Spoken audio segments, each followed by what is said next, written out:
Let me start with one thing I need you to hear early in this class, and it's this. Your brain is not a storage device. It is very good at pattern making. It is very good at noticing tension. It is very good at generating ideas. However, it is terrible at holding large amounts of undifferentiated information for long periods of time.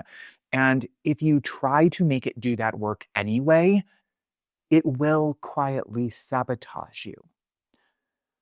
Most people don't struggle with academic writing because they can't understand the research. They struggle because they are carrying too much of it around in their heads. Article titles you half remember. Arguments you're pretty sure you've seen before.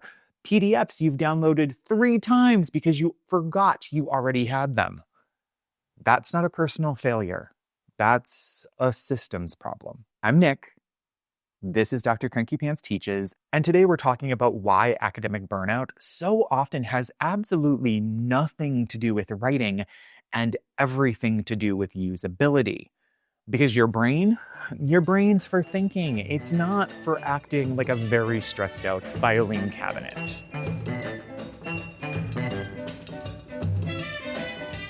So here's what I see over and over again. Doctoral writers don't burn out from writing. They burn out from refinding. Refinding an article they know they read. Refinding an argument they vaguely remember agreeing with. Refinding the citation there sure exists somewhere.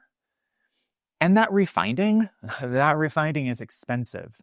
It steals energy you need for thinking, for synthesizing, and ultimately for deciding. And it compounds quietly until writing starts to feel impossible for reasons that are hard to name. So here's the idea I want to teach you in this video. The real problem is not how much information you have. It's whether that information is usable. Most people are not managing information.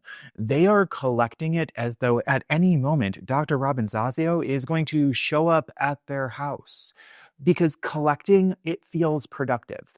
Unusable information becomes nothing but weight. That's the burnout. I want to be very clear about what this video is not about. Because this is not a video about being organized. It's also not about neatness. It's not about color-coded folders. It's not about having the perfect system, because such a thing does not exist. This is about use. Information earns its place in your system only if you can return to it and actually do something with it. Otherwise, you're not preparing to write. You're postponing decision-making. Early on, a lot of people rely on memories and vibes. I'll remember where that was. I'll come back to that later. I know I've seen this somewhere. And sometimes that works until it doesn't. And the problem is not that your memory is failing. The problem is that memory was never designed to make information usable at scale. And as the volume of your reading increases, the cost of unusable information rises sharply. And the people who feel that cost most acutely are not the least capable. They're the ones thinking the hardest. So here's a way to evaluate usability. This is not a checklist, but a lens. Information is usable if, when you return to it, you can answer 3 questions without rereading everything. First off, why did I save this? Second, what did I think about it at the time? And third, what might I do with it next? If you can't answer those questions, the information isn't supporting your thinking. It's just sitting there, waiting for your computer hard drive to land you on an episode of Hoarders. A good system does not think for you. It clears space so you can think better. It handles boring questions automatically. Have I read this before? Where does this belong? Why did this matter? So your brain can focus on better questions. What patterns are emerging? Where are the tensions? What actually matters for my work? Because systems are not about control. They're about mercy. If you're feeling overwhelmed by the amount of reading you think you should be doing, notice this.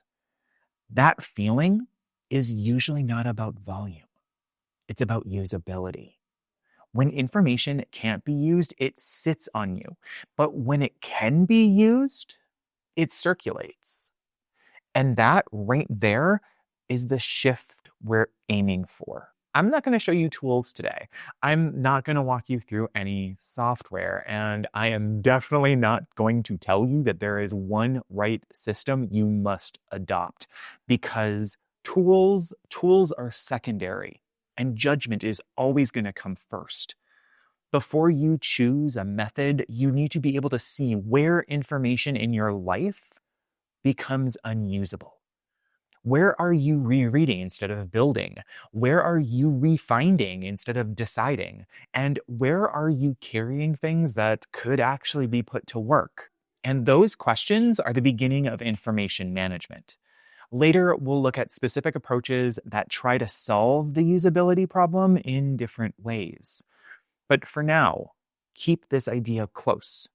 Your job is not to collect information. Your job is to make it usable. If this made you question what you're holding on to, that matters. Information that can't be used isn't knowledge yet. It's just weight. I appreciate you. I'll see you in the next one.